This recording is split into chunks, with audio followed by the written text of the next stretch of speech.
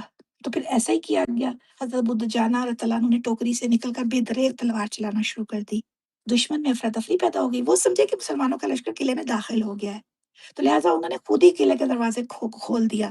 اس مارکے میں مسلمہ کذاب کے 28,000 آدمی مارے گئے تھے، کئی ہزار کفار ابو دجانہ رضی اللہ عنہ کی تلوار کا شکار ہوئے۔ تو یہ ایمان کی طاقت ہوتی ہے جو انسان کو لڑاتی ہے۔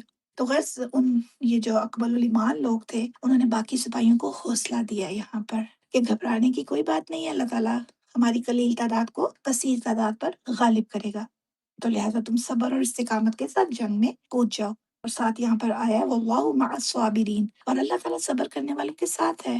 صبر ایسی ضروری چیز ہے جس کے بغیر نہ تو نماز ادا ہو سکتی ہے، نہ روزے کی بھوک پیاس برداشت ہو سکتی ہے، نہ جہاد میں حصہ لیا جا سکتا ہے، اور نہ ہی تبلیغ کا کام کما حقوق ادا ہو سکتا ہے۔ صبر ملت ابراہیمی کا ایک اہم اصول ہے، اس کو جو اپناتا ہے وہ ہمیشہ کامیاب و کامران ہوتا ہے۔ آج صبر ہی نہیں ہے نا ہم لوگوں میں، اس لیے یہ حالات ہیں۔ تو بہرحال جو اکمل الایمان لوگ تھے انہوں نے دوسروں کو تسلی دی کہ تعداد کی کثرت اور قلت سے مت گھبراؤ۔ دنیا میں کتنے ہی واقعات ایسے پیش آ چکے ہیں کہ جن میں قلت نے کثرت کو شکست دی ہے، تو فتح اور شکست اللہ تعالیٰ کے ہاتھ میں ہے، لہٰذا تم صبر اور استقامت پر قائم رہ کر جہاد کرو، اللہ تعالیٰ فتح دے گا، اور اللہ تعالیٰ نے ہمیشہ صابروں کا ساتھ دیا ہے، اللہ ساتھ ہوتے ہیں۔ اب یہاں پر نا اس جنگ کا حال پھر اگلی آیات میں بیان ہو رہا ہے کہ کس طرح بنی اسرائیل نے میدان جنگ میں پہنچ کر اللہ تعالیٰ سے کامیابی کی دعا کی، اور پھر اللہ تعالیٰ نے انہیں فتح سے نوازا۔ تو اسلامی جو سپاہ ہوتا ہے نا، اس کے اوصاف بھی بیان ہوئے ہیں یہاں پر، سے پتہ چلا کہ ایک تو ان کے اندر حرص کا مادہ نہیں ہونا چاہیے۔ دیکھیں پانی کی جو کہا تھا نا کہ ایک مٹھی، شدید پیاس ہوگی لیکن ایک مٹھی سے زیادہ نہیں پانی پینا، اور اس میں سے ایسے بھی تھے جنہوں نے بالکل بھی پانی نہیں چکھا تھا، اور ایسے بھی تھے کہ جنہوں نے اتنا ہی پیا تھا، لیکن اگر حرص کا مادہ جن کے اندر تھا انہوں نے خوب پیٹ بھر بھر کے پانی پیا۔ تو یہ لوگ صبر اور استقلال کے پیکر اور اچھے اخلاق کے حامل ہونے چاہیے۔ یہ کوئی بھی اسلامی جو سپاہی ہوتا ہے نا، اس کے یہ اوصاف ہونے چاہیے، اور ان کا آخری وصف یہ ہے کہ وہ اللہ تعالیٰ کے حضور کامیابی کی دعا بھی کرتے ہیں، ان کے ہاتھ پھیلے رہتے ہیں دعا کے لیے۔ پھر دعا کا ذکر ہے، تو پھر ارشاد یہاں پر ہوا بنی اسرائیل جالوت کے لشکر کے سامنے ہوئے تو انہوں نے دعا کے لیے یعنی ہاتھ اٹھا دیے اور کہا کہ ربنا افرغ علینا صبرا وثبت اقدامنا فانصرنا علی القوم الکافرین۔ آج کے دور میں ہمیں بھی یہ دعا بہت کثرت سے کرنی چاہیے، اور صبر کے معنی کو سمجھنا چاہیے کہ صبر اللہ تعالیٰ ہم پر ڈال دے، کیونکہ اللہ تعالیٰ کی مدد کے بغیر انسان کبھی بھی کسی سچویشن میں فیصلہ ہی نہیں کر پاتا۔ دعا ایک ایسی اعلیٰ اور عرفہ چیز ہے کہ جس کے ذریعے انسان اپنے رب کے ساتھ تعلق قائم کرتا ہے، خاص طور پر میدان جنگ میں۔ غیر مسلم قوتیں اپنی طاقت کے غرور میں شراب پی کر اور گانے گاتے ہوئے جنگ کا ابتدا کرتے ہیں، جبکہ اہل ایمان جنگ شروع کرنے سے پہلے اللہ تعالیٰ کے حضور گڑ گڑا کر فتح کی دعائیں کرتے ہیں، کیونکہ دعا ایسی چیز ہے جو ساری عبادت کا نچوڑ ہے۔ نبی پاک صلی اللہ علیہ وسلم کی حدیث مبارک ہے دعا مخ العبادہ، یعنی دعا عبادت کا مغز ہے۔ چنانچہ ہم دیکھتے ہیں کہ حضور پاک صلی اللہ علیہ وسلم تمام غزوات میں میدان جنگ میں پہنچ کر دعائیں کرتے تھے۔ جنگ بدر کے متعلق بخاری، مسلم، نسائی اور حدیث کی دوسری کتب میں آتی ہیں یہ دعائیں کہ نبی پاک صلی اللہ علیہ وسلم کس طرح گڑ گڑا کر دعائیں فرماتے تھے۔ آپ رات بھر عاجزی اور انکساری کے ساتھ دعا مانگتے رہتے، حتیٰ کہ آپ کی چادر مبارک بھی کندھے سے سرک گئی۔ آپ صلی اللہ علیہ وسلم فرما رہے تھے اللہم ان تہلک ھذہ العصابۃ لا تعبد فی الارض، اے مولا کریم میں نے یہ مٹھی بھر اہل ایمان تیرے نام پر جنگ میں دھکیل دیے، اگر یہ ہلاک ہو گئے تو روئے زمین پر تیری عبادت کرنے والا کوئی نہیں رہے گا۔ آپ صلی اللہ علیہ وسلم نے ایمان والوں کو حکم دیا کہ جب بھی دشمن کے مقابلے میں نکلے تو اسی طرح دعا کریں، اللہم منزل الکتاب و مجری السحاب، اے کتاب نازل کرنے والے اور بادلوں کو چلانے والے اللہ، اہزم الاحزاب، لشکر کفار کو شکست دے اور ہم کو فتح سے سرفراز فرما۔ تو حضور پاک صلی اللہ علیہ وسلم نے ایسی جامع دعا سکھائی ہے کہ پہلے لفظ میں ہی اس کی حقیقت کو واضح فرما دیا کہ اللہم منزل الکتاب، یعنی اے اللہ جس نے کتاب نازل فرمائی۔ مقصد یہ ہے کہ ہم یہ جنگ اس لیے کر رہے ہیں کہ اس پروگرام پر عمل درآمد کر سکیں جو تو نے کتاب اتار کر ہمیں دیا ہے۔ مقصد زندگی، دیکھیے آج بھی جہاد کا تو مقصد اتنا کلیئر ہے کہ جب اسلام مٹ رہا ہو، جب اسلام کے اوپر آ جا رہی ہو، تو اس وقت تو یہ اس کتاب کو جو اللہ تعالیٰ نے نازل فرمایا، جس میں ہماری زندگی کا پورا پیکج ہے، یہ اگر ختم ہو رہا ہے تو یہ تو فرض ہو جاتا ہے جہاد پھر سب پر۔ دیکھیے کہ اس پروگرام پر عمل درآمد ہم یہ جنگ کیوں کر رہے ہیں، کہ اس پروگرام پر عمل درآمد کر سکے جو تو نے کتاب اتار کر ہمیں دیا ہے۔ اس جنگ سے ہماری کوئی ذاتی اغراض وابستہ نہیں ہے، بلکہ تیری کتاب کے احکام لوگوں تک پہنچانے مقصود ہیں، اور اس راستے میں جو رکاوٹ آئے اس کو دور کرنا مقصود ہے۔ ہمارا مقصد ہوس، ملک گیری نہیں ہے۔ ہم مال غنیمت کے لیے نہیں آئے ہیں، اور نہ لوگوں کو غلام بنانے کی خاطر آئے ہیں۔ جنگ کا مقصد دیکھیے کتنا کلیئر ہے جہاد کا، یہاں پر قرآن پاک ہمیں صاف بتاتا ہے کہ ہم مال غنیمت کے لیے نہیں آئے، نہ لوگوں کو غلام بنانے کی خاطر آئے، بلکہ ہم نے کلمہ حق بلند کرنے کے لیے اپنی جانوں کو ہتھیلی پر رکھا ہے۔ تو پھر یہی ہے، اللہم آمین رو آتینا وستر اور آتینا، اے اللہ ہمارے خطروں کو ٹال دے، ہمارے عیوب پر پردہ ڈال دے۔ غرض یہ کہ حضور نبی اکرم صلی اللہ علیہ وسلم نے میدان جنگ کے لیے خود دعائیں کی ہیں اور صحابہ کو سکھائی ہیں۔ حضرت علی رضی اللہ عنہ نے دیکھا کہ بدر کے میدان میں سجدے کی حالت میں حضور نبی اکرم صلی اللہ علیہ وسلم نہایت عاجزی کے ساتھ یا حی یا قیوم کہہ رہے تھے، اے اللہ ہم تیری رضا کی خاطر آئے ہیں، ہماری زندگی اور موت تیرے ہاتھ میں ہے، کافروں کے مقابلے میں ہمارا غلبہ تیری مشیت پر منحصر ہے۔ تو یہ دیکھا حضرت علی رضی اللہ عنہ چلے گئے، میدان جنگ کا چکر لگا کر واپس آئے تو دیکھا کہ حضور نبی اکرم صلی اللہ علیہ وسلم اسی طرح سجدے کی حالت میں پڑے ہوئے ہیں اور اللہ کے حضور دعائیں کر رہے ہیں۔ تو یہاں پر بھی طالوت مٹھی بھر ساتھیوں کے ساتھ میدان میں اترا، اللہ کے نبی سموئیل بھی ان کے ہمراہ تھے، جالوت کا کثیر لشکر دیکھ کر دل دہل رہا تھا۔ تو اس وقت گڑ گڑا کر دعا کیا، ربنا، اے ہمارے پروردگار۔ دعا کی ابتدا میں اللہ تعالیٰ کی صفت ربوبیت کو دیکھیے مقدم رکھا ہے، کیونکہ پالتا ہے نا اللہ تعالیٰ اور درجہ کمال تک پہنچاتا ہے۔ یہ صفت ربوبیت اللہ تعالیٰ کی کا کرشمہ ہے، جس کی وجہ سے انسان کو ذرے سے لے کے دیکھیے ایک پانی کے گندے پانی کے قطرے سے لے کے ایک انسان اور طاقت اور جوانی اور پھر اتنا کچھ اللہ تعالیٰ دیتے۔ رب ہونے کی اللہ کی یہ صفت ہے ربوبیت، تو اسی کے ساتھ پکارا ربنا، اور اس کے ساتھ اپنی عاجزی اور انکساری کا بھی اظہار ہوتا ہے نا، جیسے کہ ہم دیکھتے ہیں اکثر قرآن پاک کی دعائیں ان کی ابتدا میں ربنا آتا ہے، جیسے ربنا آتنا فی الدنیا، ربنا حب لنا، ربنا اغفر لنا، ربنا افرغ یہاں پر ہے، ٹھیک ہے۔ افرغ جو ہے یہ فعل امر ہے اور باب فعال سے ہے، ڈال دے پوری طرح، جیسے پور کرتے نا کوئی چیز، علینا صبرن، ہم پر صبر انڈھیل دے، اس کا یوں بھی آپ ترجمہ کر سکتے ہیں، یعنی ہم میں صبر کا مادہ پیدا ہو جائے، وثبت اقدامنا، اور ہمیں ثابت قدم رکھ، ہمارے پائے استقلال میں بالکل بھی لغزش نہ آنے پائے، کیونکہ یہ ہمت طاقت اللہ تعالیٰ دے سکتے ہیں، کوئی انسان نہیں کر سکتا، اس کے بس میں نہیں ہوتا۔ تو دل دیکھیں یہاں پر دعا کی بھی اہمیت کس قدر آئی ہے کہ پہلے انہوں نے دعا کی ہے، اور ہم حالانکہ ان کو پورا یقین تھا، اور انہوں نے دوسرا وہ جو گروہ تھا جو تھوڑا خوف زدہ تھے، ان کو بھی تسلی دے رہے تھے کہ چھوٹی جماعتیں اللہ کے حکم سے بڑی جماعتوں پر غالب آ جاتی ہیں، تو ہم بھی، یعنی ان کو اتنا یقین تھا، پھر بھی دعا کی ہے انہوں نے، تو دعا کی بھی اہمیت کا ہمیں پتہ چلتا ہے۔ تو یہ ایسا موقع تھا کہ دشمن کی قوت کو دیکھ کر اہل ایمان کو سخت پریشانی لاحق تھی، حتیٰ کہ قرآن پاک میں جیسے آتا ہے بالغت القلوب الحناجر، ان کے دل اچھل کر گلے تک آ گئے تھے، ایسا منظر تھا۔ تو اس حالت میں وہ رب العزت سے دعا کر رہے تھے کہ مولا کریم ہمیں دشمن کے مقابلے میں صبر کی دولت عطا کر اور ہمارے قدموں کو ثابت رکھ، اور پھر آخری بات کہ یہ کہ وانصرنا علی القوم الکافرین، کافروں کے خلاف ہماری مدد فرما اور ان پر ہمیں غلبہ عطا فرما۔ کفار کفر کے پروگرام کے داعی ہیں اور اہل ایمان حق کا کلمہ بلند کرنا چاہتے ہیں، یہی تو ہے نا دونوں کا مقصد، نیکی، اطاعت، اور اللہ تعالیٰ کی رضا کا پروگرام جو ہے وہ ایک مسلمان، ایک مومن نافذ کرنا چاہتا ہے۔ تو جب وہ اللہ تعالیٰ کے کسی پروگرام کو نافذ کرنا چاہے گا تو اللہ سبحانہ وتعالیٰ اس کی مدد کریں گے۔ جب جالوت نے دیکھا کہ مقابلے میں معمولی سا لشکر ہے تو وہ تکبر میں آ گیا نا، کیونکہ وہ تو بہت بڑی لشکر تھا اس کا، تو اس نے دیکھا کہ میرے مقابلے میں معمولی سا لشکر ہے، تو اس نے کہا کہ میری ساری فوج کو تو لڑنے کی ضرورت ہی نہیں ہے، اس لشکر کے لیے تو میں اکیلا ہی کافی ہوں۔ اس زمانے میں جنگ کا یہ طریقہ کار ہوتا تھا کہ ابتدا میں دونوں طرفوں سے ایک ایک آدمی نکلتا تھا، مقابلہ کرتا تھا، پھر دونوں طرف میں سے ایک ایک اور سپاہی نکلتا تھا، حتیٰ کہ عام جنگ پھر شروع ہو جاتی تھی۔ حضور اکرم صلی اللہ علیہ وسلم کے زمانے میں جنگ بدر میں بھی ایسا ہی ہوا تھا کہ جب کفار مکہ نے مقابلے کے لیے مسلمانوں کو للکارا تو مسلمانوں کی طرف سے انصار مدینہ میں سے کچھ جان باز نکلے تھے، مگر کفار نے کہا کہ یہ تو مدینے کے کاشتکار ہیں، ہمارے مقابلے کے لیے ہمارے ہم پلہ لوگ آئے، تکبر کا ایلیمنٹ دیکھیے یہاں پر نظر آتا ہے۔ چنانچہ حضور صلی اللہ علیہ وسلم نے حضرت علی رضی اللہ عنہ، حضرت حمزہ رضی اللہ عنہ اور حضرت عبیدہ رضی اللہ عنہ کو میدان میں آنے کا حکم دیا تھا۔ ادھر سے حضرت عبیدہ رضی اللہ عنہ شہید ہوئے تھے اور کفار کے 3 جوان جو تھے جہنم واصل ہوئے تھے۔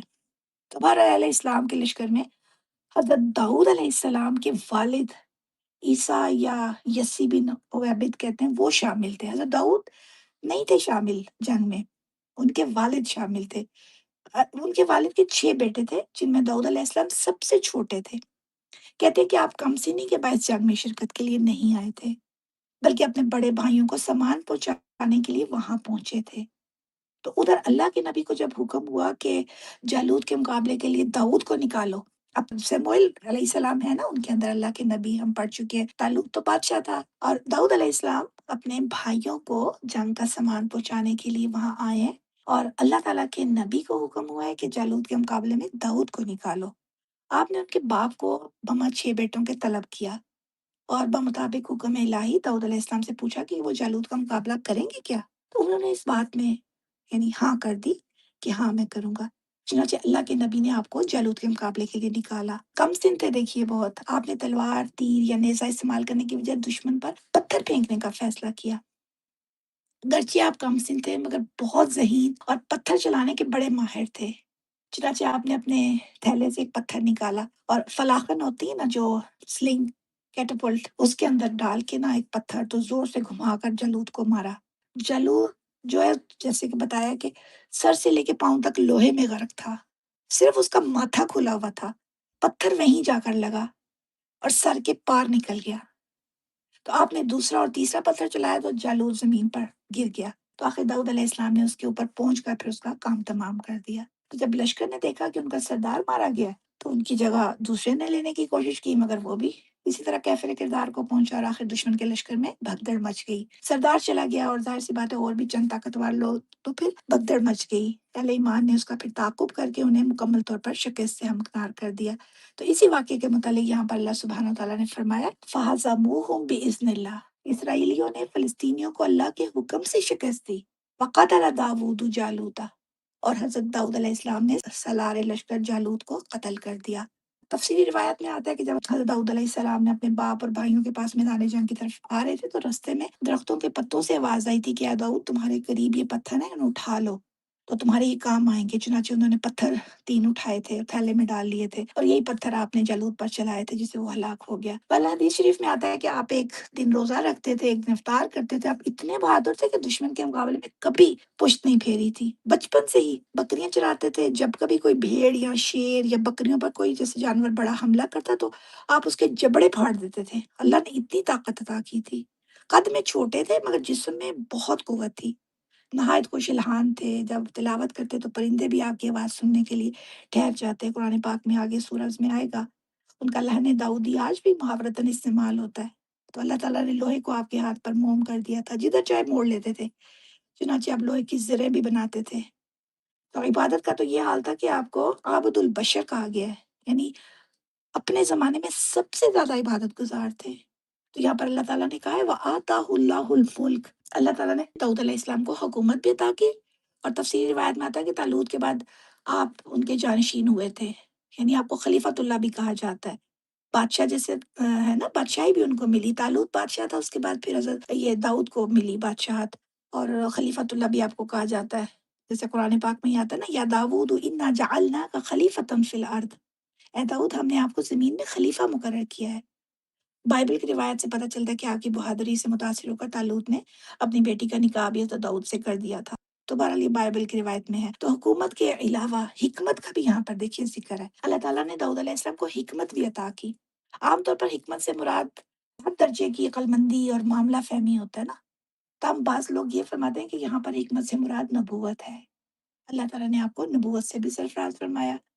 تو اس سے پہلے اسرائیلیوں میں حکومت اور نبوت 2 مختلف شخصیتوں کے پاس ہوتی تھی، یعنی ایسا نہیں کوئی ہوا کہ کوئی کسی کے پاس بادشاہت حکومت بھی ہو اور ساتھ نبوت بھی ہو۔ حضرت داؤد علیہ السلام پہلے تھے کہ جن کو نبوت بھی، جیسے نبی سموئیل علیہ السلام تھے اور حکومت تو اس وقت کس کو ملی؟ طالوت کو، مگر یہ دونوں چیزیں حضرت داؤد علیہ السلام پر آ کر اکٹھی ہو گئی تھی۔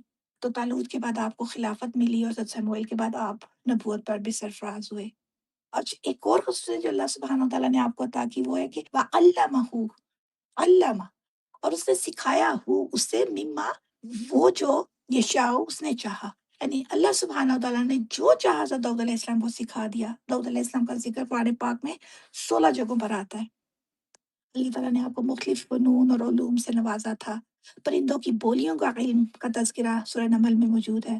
علمنا منطق الطیر، ہمیں اڑتے جانوروں کی بولی سکھائی گئی۔ حضرت داؤد علیہ السلام، حضرت سلیمان علیہ السلام کے اور بھی جو علم ہے ان کے متعلق قرآن پاک میں آتا ہے نا، وَلَقَدْ آتَيْنَا دَاوُودَ وَسُلَيْمَانَ عِلْمًا، ہم نے داؤد اور سلیمان علیہ السلام کو علم عطا کیا۔ آپ کے بعد آپ کے بیٹے سلیمان علیہ السلام بھی نبی ہوئے ہیں اور خلیفہ ہوئے ہیں۔ تو یہ دور بنی اسرائیل کا سنہری دور تھا۔ خلافت اور نبوت ایک جگہ پر جمع تھی، امن اور خوشحالی کا زمانہ تھا، اچھائی کو غلبہ حاصل تھا، برائی بالکل ختم ہو چکی تھی۔ پھر آیت کے اگلے حصے میں جہاد کا فلسفہ بھی بیان ہوا ہے۔ وَلَوْلَا دَفْعُ اللَّهِ النَّاسَ بَعْضَهُم بِبَعْضٍ لَفَسَدَتِ الْأَرْض، اگر اللہ تعالیٰ بعض لوگوں کو بعض دوسرے لوگوں کے ذریعے نہ ہٹاتے تو زمین میں فساد برپا رہتا۔ مگر کوئی ظالم ہے تو وہ ظالم ہی ہر وقت نہیں رہے گا طاقت میں۔ اللہ سبحانہ وتعالیٰ کا یہ انتظام ہے کہ وہ ہٹا دیتے ہیں لوگوں کو، یعنی جب کسی گروہ نے اللہ کی زمین پر بدامنی پھیلانے کی کوشش کی تو اللہ تعالیٰ نے اس کے مقابلے میں دوسری جماعت کو بھیج کر مفسدین کا خاتمہ کر دیا۔ ہمیشہ ایسا ہی ہوا ہے، یہاں بھی ایسا ہی ہوا کہ جب قوم عمالقہ کی زیادتیاں سے بڑھ گئیں تو اللہ تعالیٰ نے طالوت کے ذریعے ان کا قلقمہ کر دیا۔ اسی لیے دشمن کے ساتھ جہاد کا حکم ہے۔ کب تک؟ حتی لا تکون فتنہ، یہاں تک کہ فتنہ و فساد بالکل ختم ہو جائے، کفر اور شرک کی ناپاکی دور ہو جائے، اللہ تعالیٰ کی اطاعت ہونے لگے اور اسلام کے راستے میں کوئی رکاوٹ باقی نہ رہے۔ یہی وہ مشن ہے جسے بہت سارے لوگ لے کے اٹھے ہیں۔ جمال الدین افغانی رحم اللہ پوری زندگی اس کام کے لیے انہوں نے وقف کی۔ آپ نے مسلمانوں کو ذہن نشین کرایا کہ عیسائی اور یہودی انگریز جو ہے اسلام کی دشمن طاقتیں ہیں، وہ اسلام کی شمع کو بجھانا چاہتی ہیں، لہٰذا اہل اسلام کو اس بات کا نوٹس لینا چاہیے اور اپنا دفاع کرنا چاہیے۔ شاہ ولی اللہ رحمہ اللہ فرماتے ہیں کہ پہلے مرحلے میں تو دفاعی ہوتا ہے، ڈیفینسو، یہ تو فرض ہے۔ اگر جہاد سے روگردانی کی گئی تو درندہ صرف طاقتیں دنیا میں چھائی رہیں گی اور کسی کی جان، عزت، آبرو محفوظ نہیں ہوگی۔ بزدلی دکھانا اپنے آپ کو ہلاکت میں ڈالنے کے مترادف ہے۔ بزدلی سے کچھ بھی نہیں ہوگا، بزدلی سے تو بالکل دشمن جو ہے وہ بالکل حاوی ہو جاتا ہے۔ تو بہرحال اللہ تعالیٰ کی یہ سنت ہے جس کا یہاں پر ذکر ہے کہ وہ کسی برائی کو ختم کرنے کے لیے اس سے بڑھ کر وسائل پیدا کر دیتا ہے۔ دنیا میں کتنے فرعون، حامان اور نمرود پیدا ہوئے مگر آخر ختم ہو گئے۔ کبھی جرمنی کا توتی بولتا تھا، اب امریکہ اور روس سپر پاورز ہیں، مگر اللہ تعالیٰ اپنے پروگرام کے مطابق عدل بدل کرتا رہتا ہے۔ فرمایا حقیقت یہ ہے وَلَٰكِنَّ اللَّهَ ذُو فَضْلٍ عَلَى الْعَالَمِينَ، اللہ تعالیٰ علیہ جہان پر فضل کرنے والا ہے۔ جب وہ کسی ظالم کی بیخ کو نہیں کرتا ہے تو یہ صحیح معنوں میں دنیا والوں پر اس کا فضل ہوتا ہے، انہیں ظلم سے نجات مل جاتی ہے۔ شاہ ولی اللہ رحمہ اللہ فرماتے ہیں کہ انبیاء علیہ السلام کے مشن میں یہ بات بھی داخل ہے کہ دنیا میں ظلم کو ختم کریں، حق اور انصاف کا نظام قائم کریں، عقیدہ توحید کو پختہ کریں۔ چنانچہ ظلم کو مٹانے کے لیے جہاد کی ضرورت ہے۔ جہاد کی مشروعیت پھر اگلی بھی اب آیات میں آئے گی اور بھی قرآن پاک میں دوسرے مقامات پر آتی ہے۔ تو یہاں پر پھر جو آخری آیت ہے اس کو اگر آپ دیکھیے تو اس میں یہی ہے کہ یہ اللہ تعالیٰ کی آیتیں ہیں جو ہم آپ کو حق کے ساتھ سناتے ہیں، اور بے شک آپ اللہ تعالیٰ کے رسولوں میں سے ہیں۔ تو بنی اسرائیل کے واقعات بیان کرنے کے بعد اللہ تعالیٰ نے حضور خاتم النبیین صلی اللہ علیہ وسلم کی نبوت کا بطور خاص اور پھر تمام انبیاء کی نبوت کا تذکرہ کیا ہے۔ دیکھیے اس سے پہلی آیت میں جہاد کی حکمت بیان فرمائی تھی اور معترضین کا جو اعتراض ہے اس کا رد تھا، واضح کیا تھا کہ اگر جہاد فرض نہ کیا جاتا تو مفسدین زمین میں فساد برپا کر کے اس کو خراب کر دیتے۔ تو اس لیے جہاد کی اس وقت ضرورت ہوتی ہے جس وقت زمین میں خوب فساد ہوتا ہے، مگر اللہ تعالیٰ نے اپنی رحمت فرمائی اور بدامنی کے خاتمے کے لیے جہاد کا حکم دیا، کیونکہ اگر جہاد کا حکم نہ ہو تو زمین میں تو فساد ہی رہے گا نا۔ تو اللہ تعالیٰ کا حکم پھر جہاد کا ہوتا ہے، اور پھر اس کے بعد تمام انبیاء اپنے اپنے دور میں جہاد کرتے آئے ہیں۔ اسی سے ہم نے طالوت کا ذکر کیا جو کہ سموئیل نبی کے زمانے میں ہوا۔ شاہ ولی اللہ مدد فرماتے ہیں کہ انبیاء علیہ السلام کی بعثت کا مقصد ہے نا، یعنی ان کو جو اللہ تعالیٰ بھیجتے ہیں اس کا مقصد ایمان اور توحید کا راستہ بتانا لوگوں کو، اور ان کے عقائد اور اعمال کی اصلاح کرنا ہے، ان کی رسومات باطلہ کو مٹانا ہے، تو لوگوں کے درمیان جو ظلم ہو رہا ہوتا ہے نا اس کو ہٹانا، رفع کرنا، دور کرنا، اور ان مقاصد کے حصول کے لیے جہاد لازمی ہے۔ جہاد کے بغیر یہ سب کچھ نہیں ہو سکتا، اس کے بغیر کامیابی نہیں ہو سکتی۔ اور شاہ صاحب فرماتے ہیں کہ معاشرے میں ظلم اور زیادتی برپا کرنے والے لوگوں کی مثال ایسی ہے جیسے جسم میں کوئی پھوڑا ہوتا ہے، جب تک اس پھوڑے کو کاٹ نہیں دیا جاتا جسم تندرست نہیں ہو سکتا۔ اسی طرح جب تک فسادی لوگوں کو جڑ سے نہیں اکھاڑ دیا جاتا، معاشرے میں امن و امان قائم نہیں ہو سکتا۔ اور اسی آپریشن کا نام جہاد ہے۔ اور پھر ساتھ اللہ تعالیٰ نے نبی پاک صلی اللہ علیہ وسلم کی نبوت اور رسالت کی تصدیق بھی فرمائی ہے نا۔ بنی اسرائیل کا واقعہ بیان کیا، موت سے ڈر کر وہ بھاگ کھڑے ہوئے تھے، مگر اللہ تعالیٰ نے انہیں رستے میں ہی موت سے ہمکنار کر دیا۔ پھر اللہ کے نبی نے دعا کی تو اللہ تعالیٰ نے انہیں دوبارہ زندگی دی۔ پر آگے اور بہت سارے واقعات ہیں۔ اب یہاں پر یہ جو اللہ تعالیٰ نے فرمایا نا کہ دل کا آیات اللہ نتلوہا علیک بالحق، یہ اللہ کی نشانیاں ہیں، اللہ کی آیتیں ہیں جنہیں ہم آپ کو حق کے ساتھ سناتے ہیں، وہی الہی کے ذریعے بتاتے ہیں۔ ورنہ آپ نے کوئی تاریخ نہیں پڑھی، اور نہ کسی تاریخ میں ایسے واقعات موجود تھے۔ یہ تو آپ صلی اللہ علیہ وسلم کی نبوت اور رسالت کی نشانی ہے کہ اللہ تعالیٰ نے آپ کو وہ واقعات بتائے ہیں جو کہ آپ صلی اللہ علیہ وسلم کے سامنے تو نہیں ہوئے اور نہ آپ نے پڑھے ہیں کہیں سے۔ آپ کے علم میں ایسے واقعات آ رہے ہیں، پھر اللہ تعالیٰ کی مشیت پر یہ منحصر ہے کہ وہ جو سے واقعات چاہے آپ کو بتائے اور جو نہ چاہے وہ نہ بتائے۔ ایک اور جگہ پر بھی آتا ہے کہ اور اگر اللہ چاہتا تو یہ واقعات آپ کو نہ سناتا۔ یہ چیزیں آپ کی نبوت کی دلیل کے طور پر اللہ تعالیٰ قرآن پاک میں بتاتے ہیں، اور یہاں پر بھی یہ دلیل ہے۔ اور فقد لبثت فیکم عمرا من قبلہ افلا تعقلون، میں نے پھر آپ سے کہتے تھے نا ان سے کہ میں نے تم میں عمر کا ایک حصہ گزارا ہے، اس سے پہلے تو میں نے ایسی کبھی باتیں تمہیں کوئی نہیں بتائی تھی۔ جب اللہ تعالیٰ کی وحی نازل ہونے لگی، اللہ تعالیٰ کی طرف سے واقعات کا انکشاف ہوا، تو میں نے یہ آیتیں تمہیں بھی پڑھ کے سنا دی۔ پہلی دلیل ہے کہ اللہ تعالیٰ نے مجھے نبوت اور رسالت کے مرتبے پر فائز کیا، تو آپ صلی اللہ علیہ وسلم کی نبوت کی یہاں پر پھر دلیل دی ہے کہ آپ رسول ہیں اللہ تعالیٰ کے۔ اور ساتھ میں فرمایا وَإِنَّكَ لَمِنَ الْمُرْسَلِينَ، یقیناً آپ اللہ کے نبیوں میں سے ہیں، بلکہ سلسلہ انبیاء کی آخری کڑی ہیں۔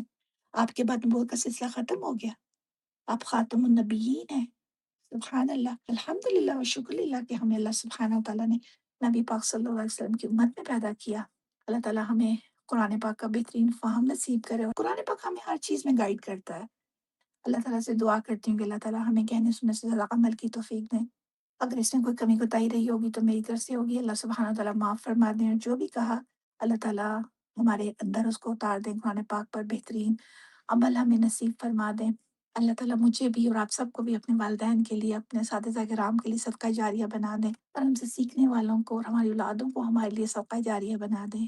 اور ربنا تقبل منا انک انت السمیع العلیم، ربنا آتنا فی الدنیا حسنۃ وفی الآخرۃ حسنۃ وقنا عذاب النار، اللهم إنا نسألك العافية والمعافاة في الدنيا والآخرة، اللهم إنا نسألك حبك وحب من يحبك والعمل الذي يبلغنا حبك، اللهم آنس وحشتي في قبري، اللهم ارحمني بالقرآن العظيم واجعله لي إماما ونورا وهدى ورحمة، اللهم ذكرني منه ما نسيت وعلمني منه ما جهلت، وارزقني تلاوته آناء الليل وآناء النهار واجعله لي حجة يا رب العالمين، سبحان ربك رب العزة عما يصفون وسلام على المرسلين والحمد لله رب العالمين، سبحانك اللهم وبحمدك نشهد أن لا إله إلا أنت نستغفرك ونتوب إليك، آمين یا رب العالمین۔